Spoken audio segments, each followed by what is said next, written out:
Alors, si vous êtes amoureux du lore, aujourd'hui, on va parler de tous les personnages de Warhammer 40 000. J'ai la caractère encyclopédia de Warhammer 40 000. Donc ça, c'est tout nouveau. Vous pouvez le trouver dans le commerce.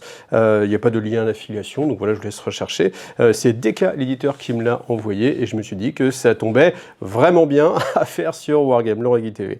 Donc le principe, c'est que, eh bien, on va détailler un petit peu tous les 200 personnages qu'il y a dans le lore. Non, il n'y a pas 200 personnages dedans. Mais on n'est pas loin, hein. J'ai pas à compter exactement, parce qu'il y a des personnages qui ont droit à plusieurs pages. Hein. Typiquement, dès qu'on est Primarque, ben voilà, on a droit à 4 pages. Quand on est simple lieutenant, c'est qu'une seule page, c'est comme ça, c'est normal. Petite particularité, c'est que vous le voyez ici, vous avez le lieutenant Titus qui vient du jeu vidéo Space Marine, qui est inclus dedans. Donc il y a plusieurs façons de l'obtenir. Une des parties, c'est celle-ci. Alors, comme vous le découvrez ici, en fait, c'est dans un coffrage qui est scellé. Et en fait, j'ai envie, alors comme je n'ai pas envie de peindre Titus, j'ai envie de le laisser à l'intérieur. Donc vous ne le verrez pas. Et oui, comme ça, bah, c'est comme tous les trucs, il ne faut jamais les défilmer, sinon ça perd de la valeur. T'es fou, t'as ouvert ta boîte, mec, tu viens de perdre 200 €.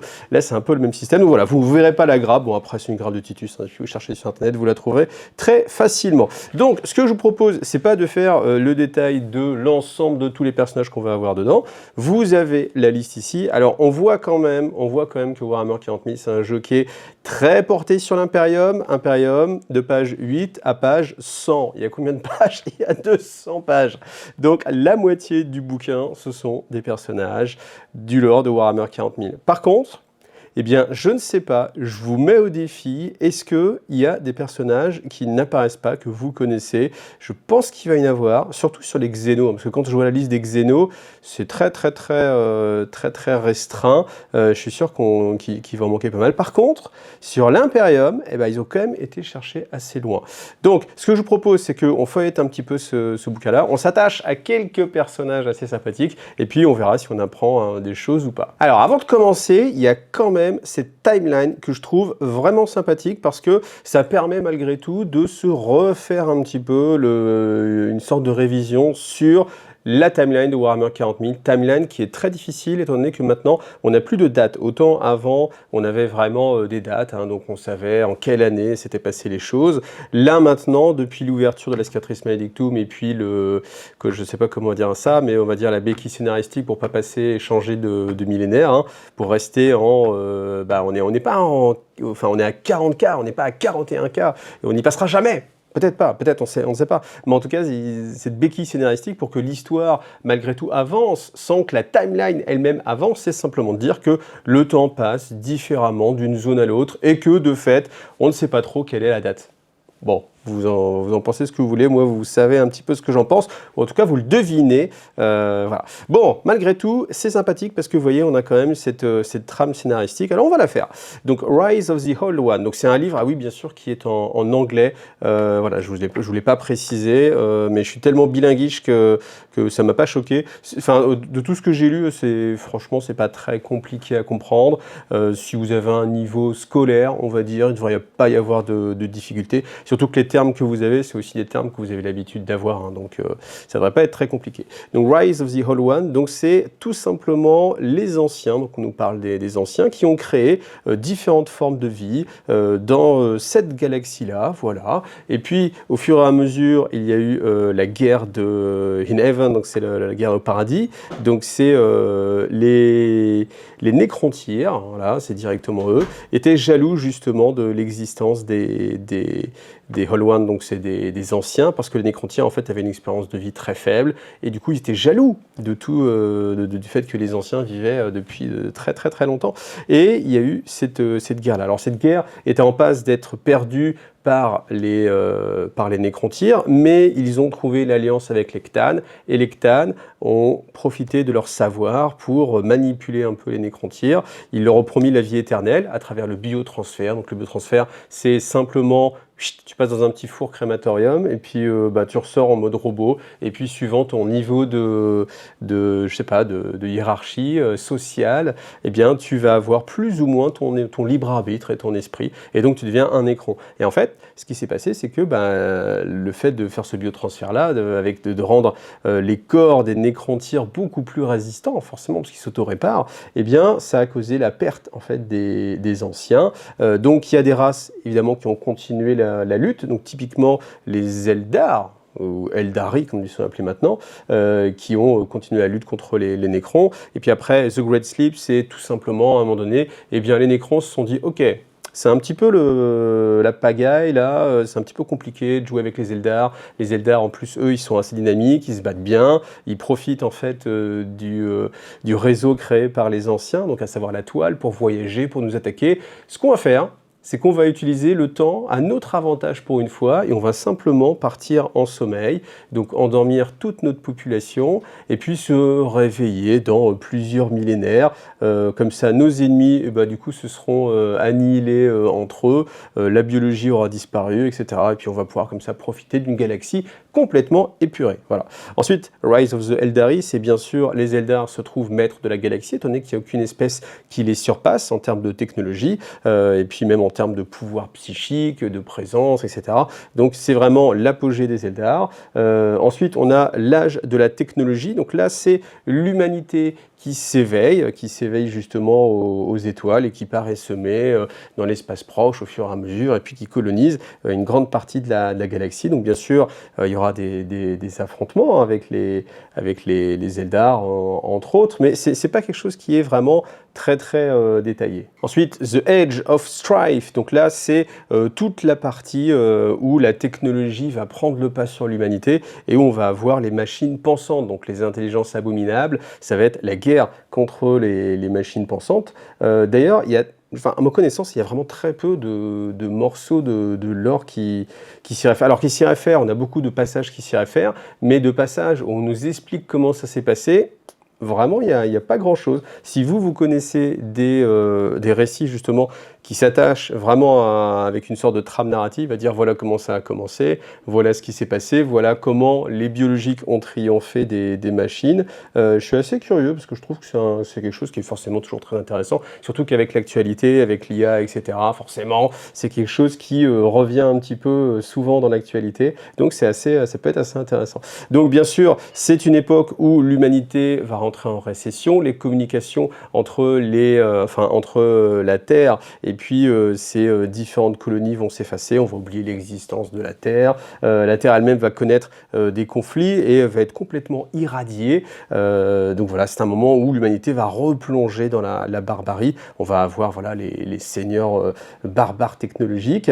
Ensuite va arriver le moment de la chute des peuples des Eldar, tout simplement, voilà, l'apogée de leur civilisation, et bien, ils se laissent aller à la dépravation, et puis à Slaanesh qui aspire en fait toutes les âmes, la plupart des âmes des Eldar, et puis qui revient à la vie, qui prend naissance, on va dire, qui se matérialise, mais encore même se matérialise hein, pour une entité du Warp, c'est pas non plus fou, mais qui en tout cas voilà, prend conscience d'elle-même et aspire l'ensemble du peuple des Eldar. Et cette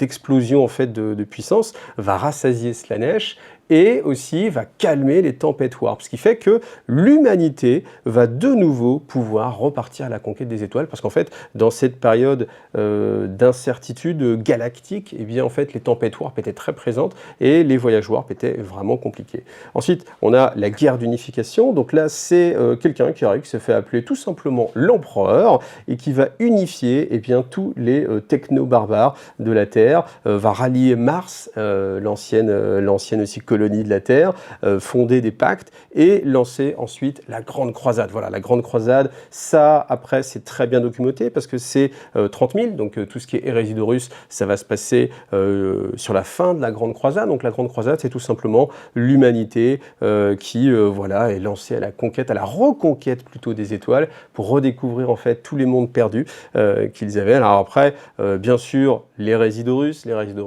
on a Horus Lupercal qui trahit l'empereur et qui emmène avec lui pas mal de légions Space Marine. Ensuite, vous avez le siège de Terra, voilà. Ensuite, voilà, différentes étapes qu'on connaît un peu, donc là je vais aller beaucoup plus vite. Ensuite, l'âge de l'Imperium, voilà, les croisades noires d'Abaddon. Ensuite, la fondation de l'Etas Sororitas. Alors c'est marrant que, honnêtement, hein, que ça prenne un carré aussi important que, je sais pas, je sais pas, la naissance des anciens. Voilà, c'est pour dire, voilà, on aime bien les sorts de bataille, voilà.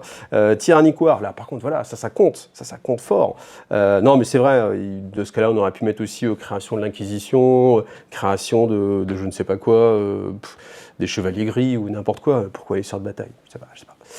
Ensuite, la première guerre tyrannide, où on apprend justement l'existence d'une entité extérieure à la galaxie qui veut annihiler l'ensemble de la galaxie. Ensuite, vous avez Wag Gaskell, histoire d'en mettre aussi un petit peu pour les Xénos, bah ouais, faudrait pas croire qu'il y en a que pour l'Imperium. Ensuite, la chute de Cadia, ça c'est vraiment quelque chose que vous devez connaître très très bien sur la chaîne, parce que je le détaille à fond. Je pense qu'aucune chaîne au monde n'a détaillé autant la chute de Cadia qu'est-ce que j'ai pu vous faire. Et sachez que la prochaine vidéo, eh bien, ce sera le 3e tome, justement, avec le retour de Roboute Guilliman, justement. Donc voilà, là on est encore dans cette transition, mais après, voilà, toutes les prochaines vidéos, ce sera sur le dernier tome de Gathering Storm.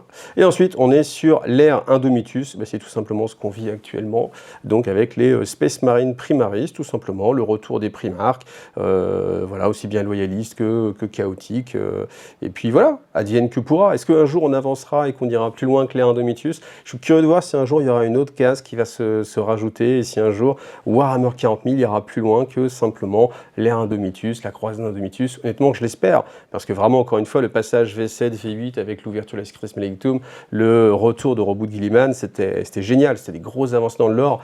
Là, je trouve que voilà, on a envie, une fois qu'on a connu ça, on a envie de le revivre encore une fois. Allez, comme je vous l'ai dit, je ne vais pas détailler les 200 pages du bouquin, mais on va s'occuper de Roboute Guilliman, The Avenging Sun. Donc vous avez à chaque fois, comme ça, une image de la figurine. Alors c'est vraiment basé sur la figurine, on a quelques illustrations. Vous voyez par exemple sur Roboute Guilliman, on va avoir une illustration de l'autre côté, mais la plupart du temps, c'est vraiment axé sur la figurine. Donc vous avez l'illustration, vous avez toujours une petite plaquette comme ça avec son nom, Roboute Guilliman, son rang, Primarque, régent de l'Imperium, son affiliation ultramarine, voilà, ses équipements, donc l'épée de l'empereur, c'est pas mal, la Hand of Dominion, donc voilà, c'est ça, son gantelet avec bolter intégré, et puis l'armure du destin, c'est ça, avec la technologie Eldar qui est dedans, Eldar plus celle des Mechanicum. Vous avez, alors, de temps en temps, il y a des petites choses qui sont sympas, mais après, si vous connaissez à fond le lore,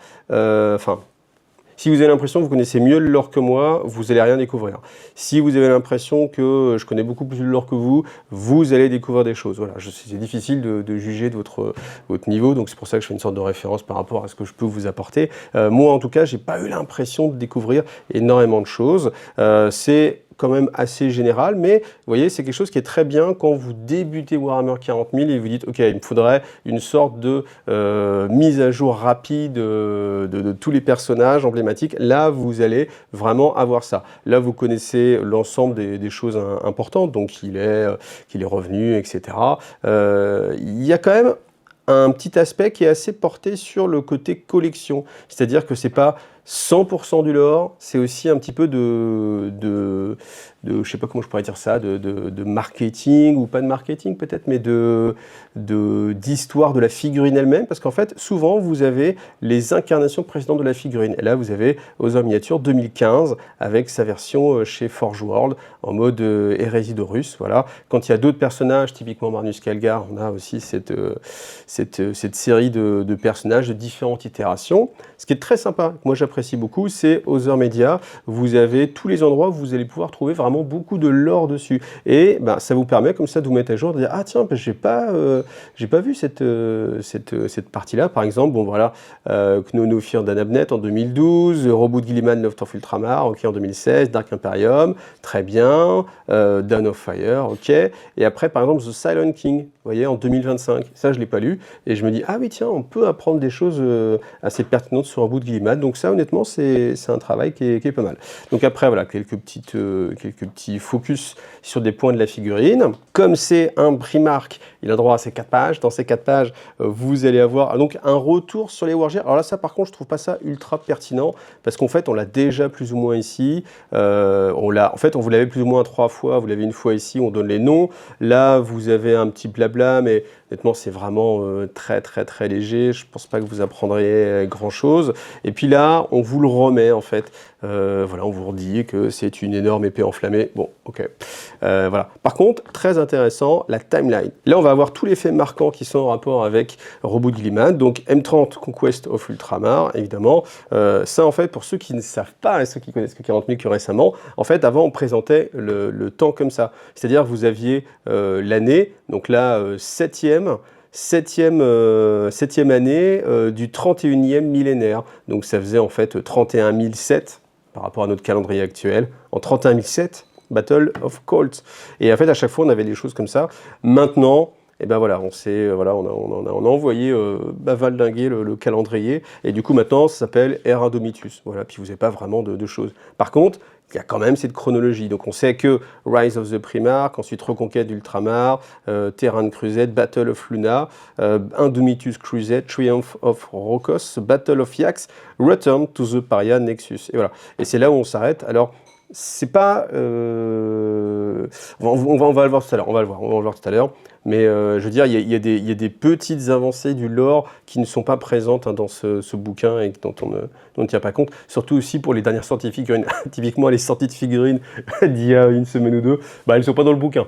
Bon, ce qui n'est pas très étonnant, mais bon, il y a une telle avancée avec des quantités de figurines colossales qui sortent que c'est pas étonnant. Allez, je vous montre maintenant le petit Marnus Calgar. Hashtag Calgar doit mourir, comme d'habitude. Vous voyez, là, ce qui est intéressant, c'est que comme il y a une plus grande histoire de figurines, on a la version de 98, la version de 93, la version de 2005, et en fait, il y a aussi une autre version, voilà, mais voilà, on n'a pas, c'est pas réactualisé évidemment en temps réel, mais voilà, en tout cas, vous avez là aussi toujours ce que je vous donne très intéressant, la timeline avec les différents éléments. Et puis, on va pas s'attacher comme ça à tous les personnages, mais si je vais vous faire un petit peu les Ultramarines, comme ça, donc. À tout seigneur, tout honneur, évidemment, vous avez une page entière sur Démétriane Titus, voilà, avec son lore, là où on peut le retrouver, en 2011 sur Space Marine, en 2024 sur Space Marine 2, en 2024 aussi sur Secret Level, la série justement que vous pouvez trouver sur Amazon, si je ne dis pas de bêtises. Ils auraient pu mettre aussi l'endroit sur quelle chaîne vous pouvez le trouver, parce que là vous savez juste que c'est une série d'animation, il faut faire un petit peu plus de recherche. Peut-être qu'ils ne voulaient pas faire de pub, je ne sais pas. Mais c'est peut-être un petit peu dommage, tant qu'on est là, autant donner toutes les informations et qu'on n'ait pas trop à chercher. Encore une fois, je vous dis, c'est assez focus sur la figurine, parce que vous avez vraiment le détail des différentes parties de la figurine. Et puis, quand il y a des variantes, typiquement là, on peut le mettre avec le casque ou sans le casque, eh bien, vous avez aussi l'exemple avec voilà, le casque. Bon, allez, forcément, il y a un petit affect avec Lionel, le petit Lionel, qui a vécu beaucoup d'heures sur la chaîne IGTV, avec une figurine qui est quand même toujours assez sympathique. Donc, Lionel Johnson, lui aussi c'est un primeur qui aura droit à ces 4 pages. On retrouve exactement la même construction. Vous avez la figurine, après différents éléments de la figurine, un historique sur y a-t-il eu une autre figurine avant, voilà. Vous avez les endroits où on peut le trouver. Donc voilà, la dernière fois c'était Son of the Forest.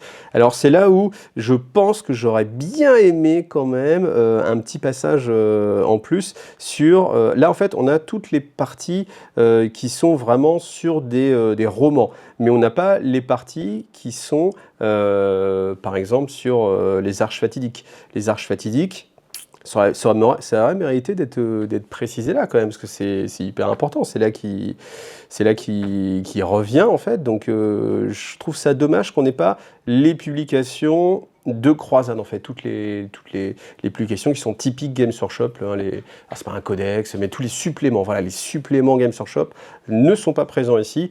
Ça, je trouve que c'est dommage, parce que bah, voilà, vous avez quelque chose d'incomplet, et puis si vous n'avez pas lu justement les arches fatidiques, bah, vous êtes passé complètement à côté d'énormément de choses. Alors après, heureusement, vous avez des chaînes TV comme IGTV qui vous a fait ce petit passage-là, vous allez savoir énormément de choses. Là, par contre, on apprend vraiment des choses, hein. Si vous voulez en savoir plus sur le Lionel Johnson, enfin, c'est vraiment assez énorme, donc voilà, je vous ai mis le lien sans doute en haut.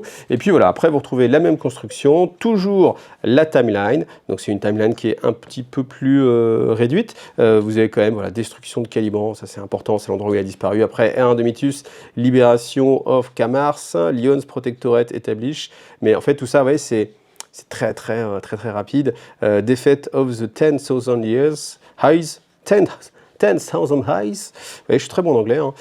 Libération of Sable. En fait, tout ça, là, vous voyez, ça, c'est vraiment dans les dernières publications. Et en fait, il y a beaucoup de choses.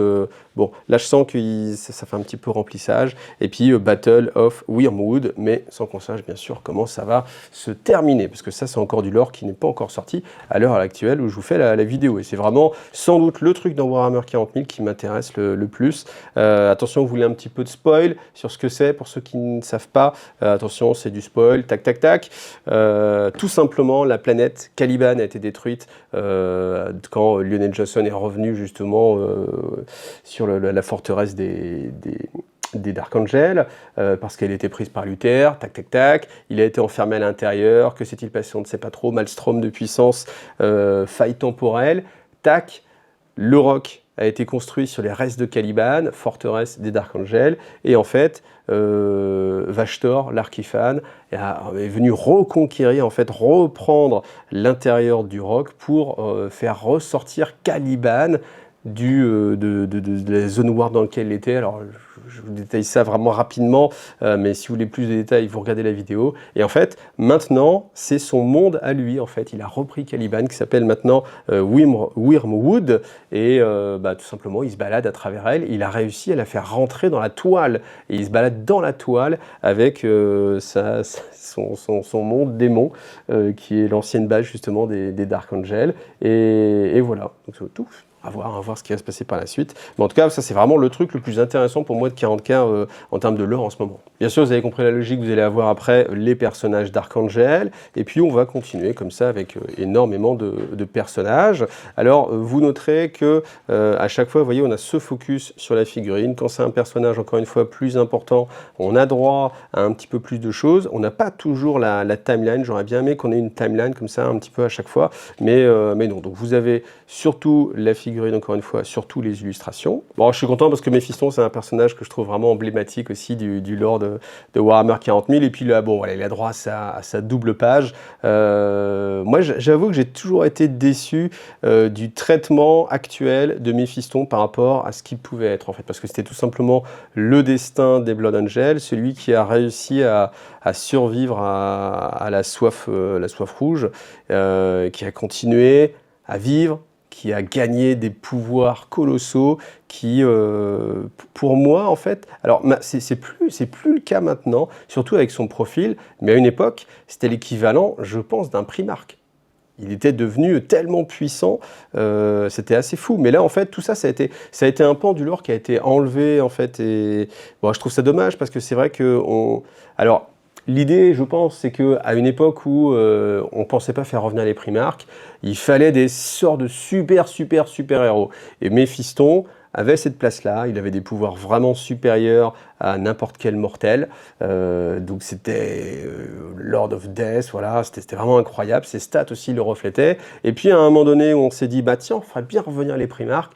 Vous avez les Primarques démons, Mortarion, tout ça, Lionel Johnson qui revient. Bah, il y a un moment donné, il n'y a plus trop de place pour un personnage super puissant comme Méphiston. Et du coup, bah voilà, il est redevenu juste un Space Marine un petit peu plus puissant, mais sans vraiment garder cette aura qu'il y avait dessus, en fait. Et je trouve que c'est un petit peu dommage, parce que c'est vrai, quand on a vécu ça, qu'on s'est attaché à un personnage, bah, on a envie que, justement, il se passe des choses. C'est un peu la même chose avec Ephraël Stern. Ephraël Stern, quand vous lisez le lore, c'est incroyable, c'est un des êtres vivants les plus puissants. Et puis, bah voilà, quand vous retombez sur le codex, après, des fois, on a peut-être plus besoin d'un personnage aussi puissant, bah du coup, on va faire des stats un tout petit peu plus normal, quoi. Et vous dites, bah attends, non, en termes de lore, c'est incroyable, voilà, je trouve ça dommage. Je sais pas, dites-moi vous en commentaire ce que vous en pensez. Est-ce que vous pensez au contraire c'est bien que Méphiston soit redescendu un petit peu de son socle, ou au contraire on aurait bien aimé que Méphiston il prenne vraiment du galon et qu'il je sais pas, il puisse faire jeu égal avec Abaddon très facilement, voilà, ou voir avec un Primarque, je sais pas. Mais voilà, en tout cas moi personnellement vous avez mon avis. Voilà, comme je vous le disais, c'est pas à jour avec les dernières figurines qui viennent juste de sortir il y a quelques semaines. Bon, on peut pas non plus leur en vouloir, hein. J'imagine que ça prend quand même du temps de faire éditer un livre, c'est assez cohérent. Puis je pense pas non plus que Games Workshop prenne la peine de diffuser en avance à leurs partenaires des images pour qu'ils puissent les mettre dans une publication sans qu'ils en aient vraiment le contrôle. Donc du coup, vous avez quand même du lore, voilà, sur Kavian Shrike, voilà, Corsair Khan aussi, effectivement. Alors après, des fois, je m'étonne sur, par exemple, Castle & Crow, en fait, on aurait pu mettre ici un petit encart avec l'ancienne itération de la figurine, ce qui du coup là n'est pas le cas. Mais bon, voilà, en tout cas, vous avez au moins toujours une petite illustration en plus de la figurine. Et puis, on a aussi ces petites phrases un peu qui permettent de donner un peu de personnalité aux figurines. Allez, on laisse tomber un peu les post-humains, on passe au grand héros de l'humanité humain. Donc on a le commissaire Yarrick, évidemment, le vieil homme d'Armageddon. Alors, voilà, on nous dit simplement que à la fin, sans doute la mort a réclamé Yarrick. On ne sait pas plus hein, sur comment il aurait décédé en fait dans cette partie-là. C'est quand même, vous voyez, assez succinct. On essaie d'avoir quelque chose d'assez dense, quelque chose de plutôt assez esthétique. Donc, comme je vous dis, vous n'allez pas apprendre les secrets de l'univers de Warhammer 40 000 avec ce bouquin, mais on est plus sur un bouquin, voilà, assez agréable à lire, avec une ventilation plutôt bonne des images, des informations, et on a des choses quand même intéressantes si on veut aller plus loin. Donc, bien sûr, une ancienne miniature, voilà, de 92, et puis voilà la timeline. Ça s'arrête en 998 M41, voilà. À voir. Hein. Je ne sais pas s'il y a eu des choses à l'ère Indomitus, en fait, sur Yarrick, en fait. Je ne sais pas, tiens. Si vous avez la réponse, dites-le moi, parce que là, comme ça m'évoque rien. Parce qu'en fait, c'est vrai qu'en fait, il a disparu un petit peu vite fait comme ça, sans qu'on sache pourquoi il n'y a pas eu ce droit à un grand moment final, ce qui est un peu dommage, parce que sur un personnage d'une telle ampleur, je pense qu'on aurait tous aimé avoir, je sais pas, sa dernière action, évidemment héroïque, ça aurait pu être assez amusant. Je sais pas comment il est mort, hein. Si ça se trouve, il est juste tombé du haut des marches, ça arrive beaucoup, et voilà. Je sais pas, donc bon, allez, on passe. C'est Ursula Creed, voilà, Ursula Creed. Après, bon voilà, ça c'est un des nouveaux personnages, typiquement, donc qui est mis en avant. Ce qui est assez amusant, c'est qu'elle est mise avant Papa. Moi, j'aurais mis d'abord Papa et après pour le côté vraiment historique, mais bon, voilà, vous êtes dans ce sens-là. Du coup, on a Norky Dog, on se dit, hey, où est Jarmenkel? Jarmenkel, voilà, personnage assez emblématique. Donc là, voilà, un personnage qui n'est pas dans ce bouquin de lore, hein, qui était toujours le suivant d'Ursula Creed. C'est pareil, vous avez les personnages emblématiques des Katachans, donc Iron Strachan, Stone 2, Harker, et vous dites, hey, Marbo? Et non, pas Marbo. Et non, pour ceux qui connaissent, il y avait un personnage qui s'appelait Marbo, qui était bien sûr Rambo à l'envers, et qui était typiquement Rambo dans Warhammer 40 000, ce que je trouvais extrêmement fun, mais c'est pareil, ça a été complètement ventilé du lore, et vraiment, ça c'est quelque chose, je pense, et vous allez être d'accord avec moi si vous avez connu justement Sly Marbo, il s'appelait Sly Marbo, c'est dommage en fait de passer d'un monde où on fait des références, on fait des clins d'œil, vous voyez, c'est sympa, cross-culture, culture populaire, vous voyez, vous retrouvez ça, à quelque chose de beaucoup plus aseptisé où il va y avoir une sorte de, bah non, on veut pas de soucis. Je sais même pas pourquoi ils l'ont enlevé. Est-ce que c'est vraiment qu'il y avait un souci avec la propriété intellectuelle de Rambo et qui ne voulait pas aller par là, ou alors en fait, est-ce qu'il voulait vraiment avoir la main mise sur l'ensemble du lore et ne pas faire référence à quelque chose d'extérieur? C'est dommage. Et vous voyez, en fait, pour moi, c'est une preuve de la fin de certaines légèretés ou d'un monde où voilà, on était un peu plus... je sais pas. Alors, je sais pas, hein, je dis peut-être complètement une bêtise, hein, je ne sais pas pourquoi Sly Marbo a disparu. Est-ce que c'était juridique ou pas, mais... Je trouve ça forcément un petit peu dommage. Et moi, j'aimais bien quand il y avait des références et quand on pouvait jouer son Rambo dans Warhammer 40 000. Ah, Sainte Célestine, personnage que moi j'apprécie beaucoup. Bah, forcément, comme je suis très lié à Gathering Storm et que c'est un personnage très important de cette part de l'histoire. Donc là, c'est pareil, vous allez retrouver un peu les choses. Voilà, comme avec sur 2 pages, du coup, on n'aura pas droit à la trame historique, en fait, où justement on peut la retrouver, parce qu'elle, par contre, elle continue à intervenir assez régulièrement dans le lore. Si peut-être je peux un peu chipoter, mais j'aime bien chipoter, hein, c'est sur les Germina, en fait, où on nous dit que à chaque fois ils sont choisis comme ça. C'est des sortes de batailles qui acquièrent une part de la puissance en fait de Sainte Célestine. Mais pour moi, ils sont nommés en fait, et là, on ne nous donne pas leur nom. Et bah voilà, si vous savez le nom des 2 Germina supérieurs qui ont des petits noms, voilà, le premier qui les met en commentaire, il gagne un palmier d'or, pas en vrai, hein, mais juste pour de fun.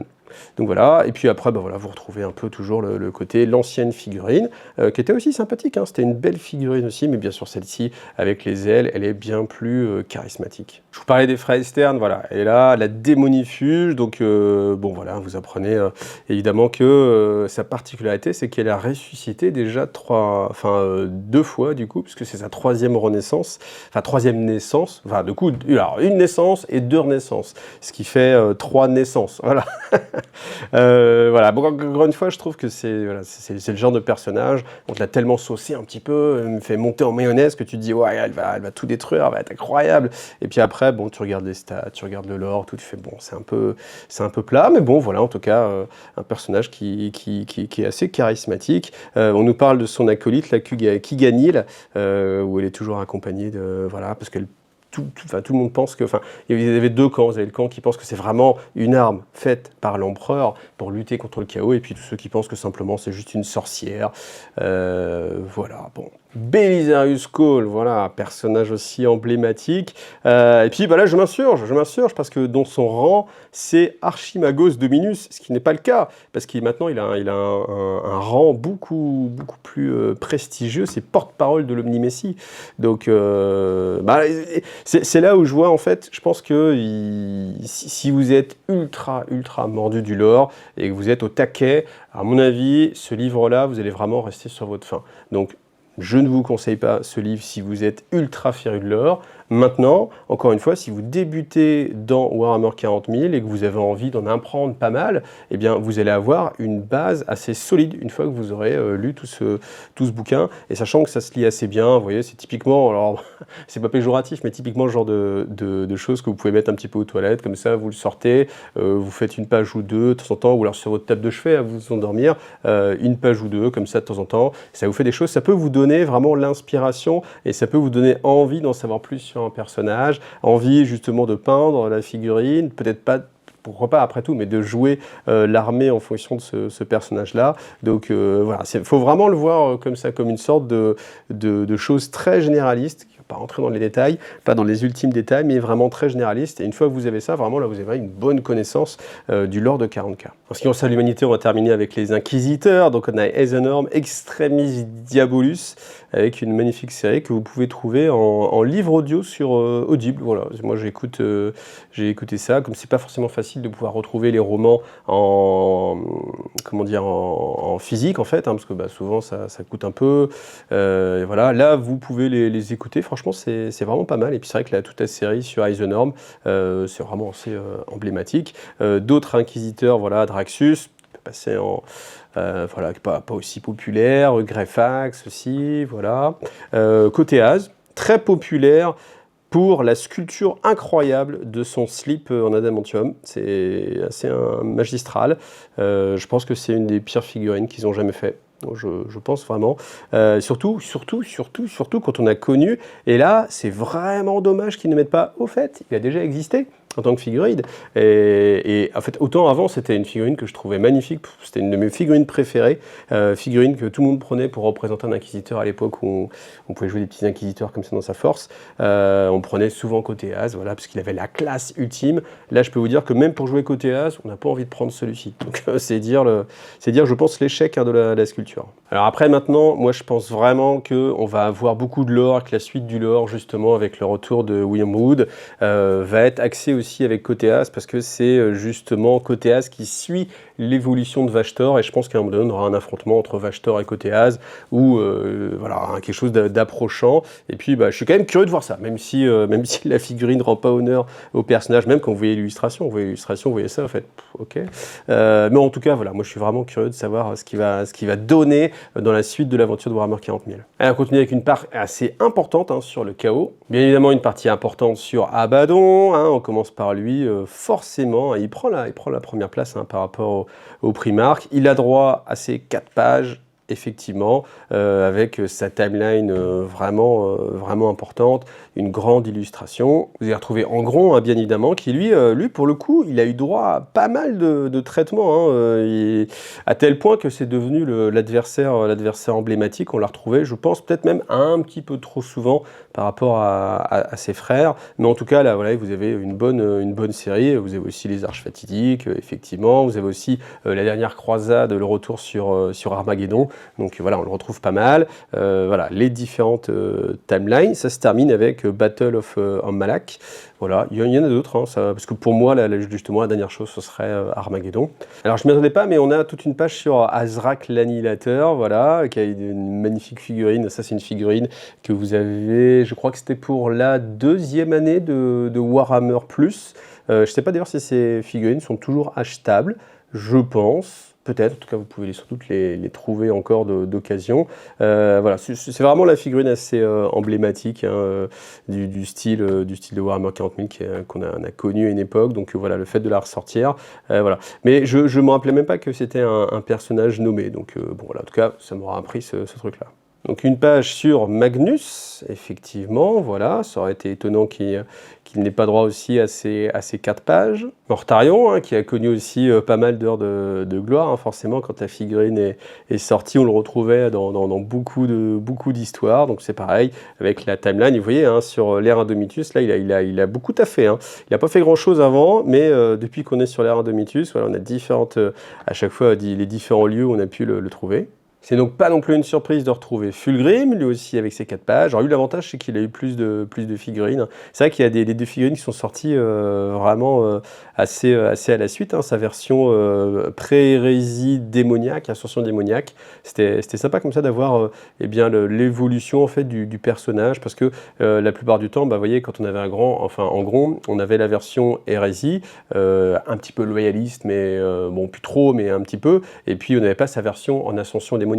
Alors que là, on avait l'ascension démoniaque et la version au cœur de millénaire. Allez, une petite page sur Cypher, Lord of the Fallen, qui se retrouve du côté du chaos. Bah oui, alors c'est un méchant ce Cypher.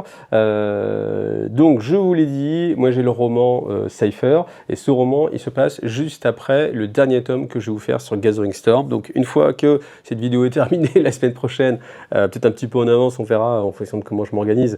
Pour ceux qui me suivent sur Tipeee, hein, comme d'habitude, vous savez que si vous me suivez sur Tipeee, ça m'aide à continuer ce travail sur la chaîne, ça me soutient, et puis vous pouvez avoir les vidéos en avance, sans publicité, et aussi en version podcast directement sur YouTube. Et voilà, je vais prendre sans doute de l'avance sur le traitement de Gathering Storm, parce qu'une fois que j'aurai terminé, on verra l'actualité, s'il y a d'autres bouquins de croisade, etc. Si jamais, non je pense pas qu'on sera à ce moment-là, mais si jamais il y a une nouvelle version de Warhammer 40 000 qui arrive, bien évidemment, je m'occuperai à fond du lore, en espérant vraiment qu'il y ait des avancées. À chaque fois, à chaque édition, c'est ça. Moi j'espère vraiment.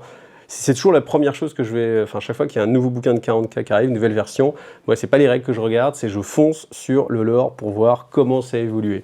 Et là, je ferai la même chose. Et ensuite, une fois que j'aurai fini avec Gathering Storm, je ferai sans doute le bouquin Cypher, et que je n'ai pas lu. Donc, on le découvrira ensemble. Et je suis assez pressé de voir tout ce qui se passe à l'intérieur. Alors, voilà, on m'a pas trop raconté. On m'a dit... J'ai des gens qui ont dit « Ouais, c'est trop bien ». Des gens qui m'ont dit « Ouais, tu vas être déçu ».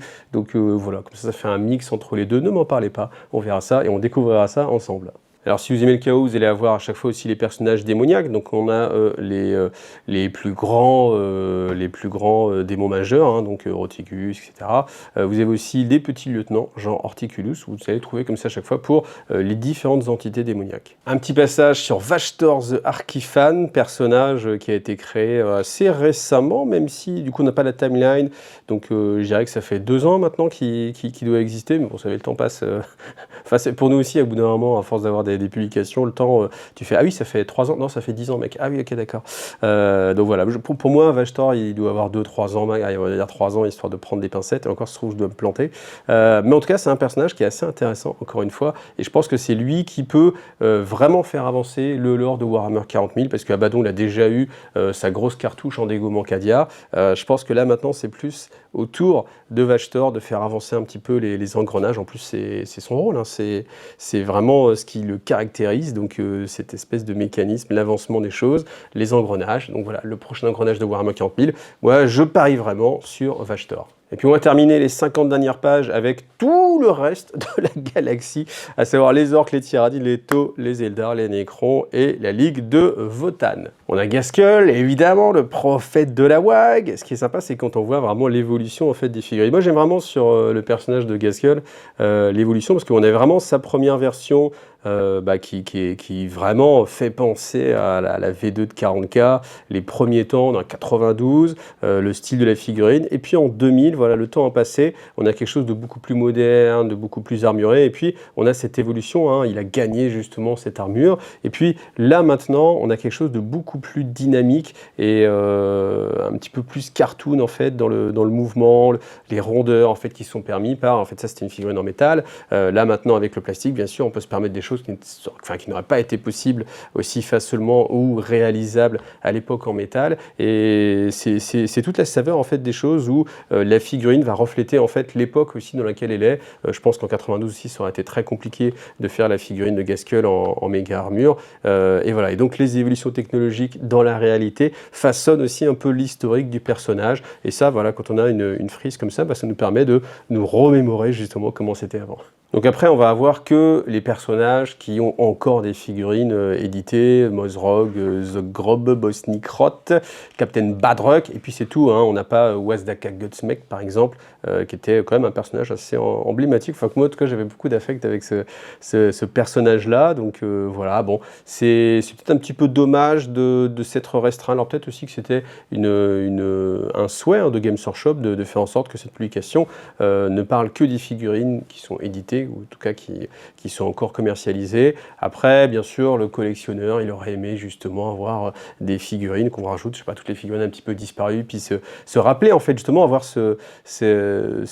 j'allais dire ce devoir de mémoire, mais quelque part oui, le fait de se dire cette figurine a existé, elle est dans ce livre, et en fait de se dire ah oui, je me rappelle de ce personnage-là, parce qu'en fait il y a des tas de personnages qu'on a oubliés, et moi-même j'ai dû oublier plein de figurines, et les revoir comme ça, ce serait pas mal en fait. Et bon, c'est dommage qu'on n'ait pas peut-être encore une petite cinquantaine de pages en plus avec tous les personnages disparus. Alors en Tyrannide, bon, c'est pas là où on va avoir le plus de personnages, hein, forcément, en sachant que la logique en fait chez les Tyrannides, c'est que vous avez une sorte de souche génétique qui correspond à un personnage et que quand il disparaît, et bien en fait l'esprit ruche va régénérer en fait ce personnage là où il a besoin. Donc après, il y a cette notion, je me suis toujours posé la question de est-ce qu'il peut y avoir deux fois en même temps le même personnage tyrannide, donc par exemple deux fois le Swarmlord, qu'est-ce qui l'empêche, je ne sais pas, étant donné qu'il n'y a pas forcément de conscience propre en fait de chaque entité. Est-ce que ce serait peut-être plus le cas pour les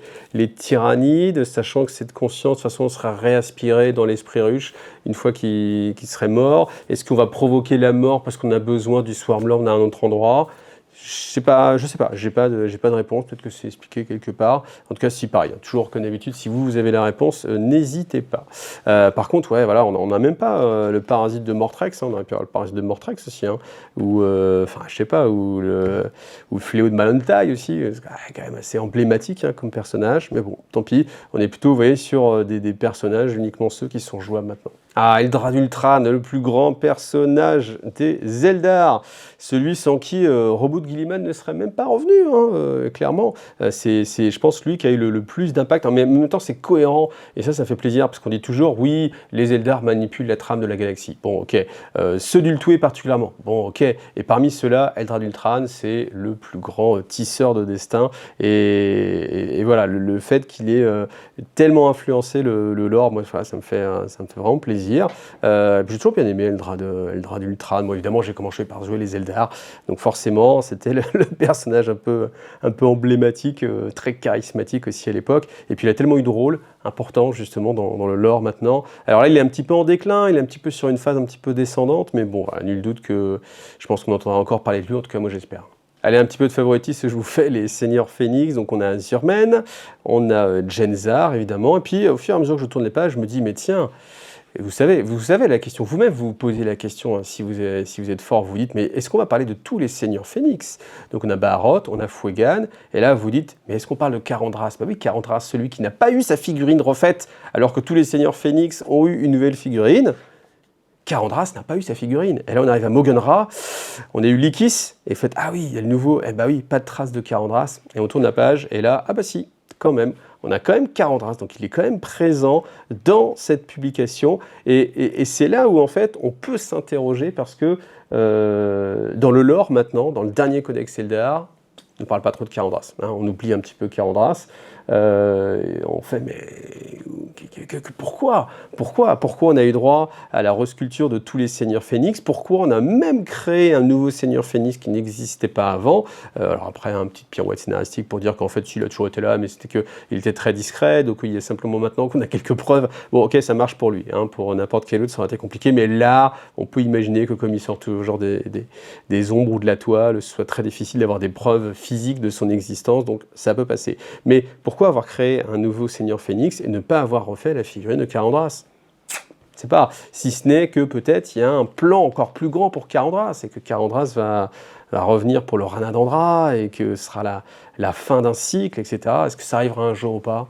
Franchement, la réponse dans le futur, je ne sais pas. Bon, évidemment, un petit clin d'œil à Ivren, hein, qui est un personnage, sans doute le personnage de Warhammer 40 000 avec le plus de mèmes, je pense. Hein. Alors, sachant que tous ceux, quasiment, où il y a Robout Guilliman, la plupart du temps, il y a Ivren. Ou en tout cas, est-ce que ce serait le contraire? Est-ce que... Non, parce qu'après, il y a aussi d'autres petits mèmes, mais bon, voilà. En tout cas, c'est assez sympa de l'avoir. Le Visarque l'incarne, normal. Et puis après, bah, c'est le melting pot. Hein, voyons, on distingue même pas les différents Eldar. Donc, Lilith Esperax, c'est du truc qui arrive. Vas-y, on le met avec. En tout cas, voilà. Elle aussi, nouvelle figurine. C'est là où on voit que l'ancienne figurine, franchement, elle n'était pas dégueulasse. Hein, 2010, tu dis ça fait quand même 15 ans. Et bien pour 15 ans de figurine d'existence, vous voyez, j'aurais pas dit qu'elle était si vieille. 15 ans, je trouve que vraiment elle était vraiment pas mal, hein, bien dynamique et tout. Alors là, évidemment, encore plus dynamique, surtout avec la sculpture des cheveux, forcément comme ça. Mais on était déjà pas mal. Alors pour les trucs, on a Razar et Orion Rakarts, et c'est tout. Et il manquerait pas quelqu'un, il manquerait pas un petit mec un petit peu influent. Je sais pas, non, je sais pas si vous, ça vous dit quelque chose, je sais pas. Moi, je pense qu'il manque un petit peu quelqu'un, mais bon, n'en parlons pas. Sans doute que cette figurine est trop vieille, hein, c'est pour ça, mais ouais, c'est quand même un petit peu dommage, parce que c'est quand même peut-être le personnage. Bon, après, Lilith, évidemment, Lilith, elle est assez emblématique, mais il y a d'autres personnages assez emblématiques. Donc, le prince Syriel, et puis après, les derniers, les plus fraîchement arrivés, donc Uthar le Destiné, voilà. Et puis, c'est tout. Pourtant, il pourrait y en avoir d'autres. Donc, c'est-à-dire qu'en fait, ouais, dans cette publication, alors, est-ce que c'est un choix, ou est-ce que, du coup, ils n'ont pas eu le temps? Je sais pas, peut-être qu'ils étaient limités à 200 pages et qu'ils ont dû faire des choix. Mais là, on a eu un nouveau personnage, justement, pour les nains de l'espace, que j'ai oublié le nom tellement comment ça s'appelle? Comment il s'appelle? Oui, les Ligues de Wotan, bien sûr. Les Ligues de Wotan, bien sûr. Donc voilà. Hop, Commandeur Farsight. Quand même, heureusement qu'il est là. Bon, lui, il a droit à une magnifique figurine. Donc c'est fortement logique. Shadow Sun, Dark Strider. Voilà, on aurait pu, peut-être, voilà, je ne m'attendais pas forcément à le trouver. Évidemment, les personnages comme Onva qui se sont fait saquer ne sont pas là. Onshui, on oublie, c'est fini. Voilà, et puis après, on termine avec Zarek, The Silent King. Il y a quand même aussi lui qui est censé avoir un impact de fou sur le lore de Warhammer 40 000. Donc j'espère vraiment que ça va avancer aussi de ce côté-là. Le dernier bouquin, Dan of Fire, Silent King, je ne l'ai pas lu celui-ci, mais du coup ça peut être assez intéressant. Bah, ceux qui l'ont lu, ceux qui ont lu Dan of Fire, Silent King, est-ce que du coup vraiment il a un rôle très important, avec beaucoup de prise sur Warhammer 40 000, ou du coup c'est juste un peu le personnage un peu accessoire, comme ça, histoire de mettre un méchant, voilà. Imhotep.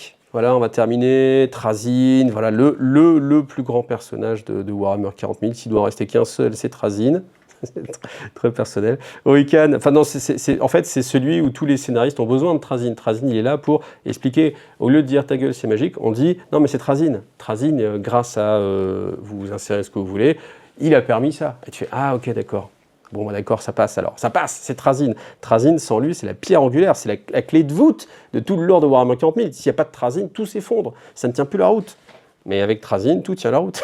Non, mais c'est assez marrant. En plus, c'est un personnage assez marrant. Et oui, je sais, il faut que je peigne ton Trazyn. Je sais que tu vas mettre le message. On verra quand j'aurai le temps. Après, on termine sur deux choses qui sont vraiment très intéressantes. Première chose, c'est un glossaire avec différentes choses. Donc, par exemple, un Hive World, qu'est-ce que c'est? L'Horus Heresy, Forge World, qu'est-ce que c'est? Et puis, quelque chose de très, très, très intelligent, c'est Pronunciation Guide.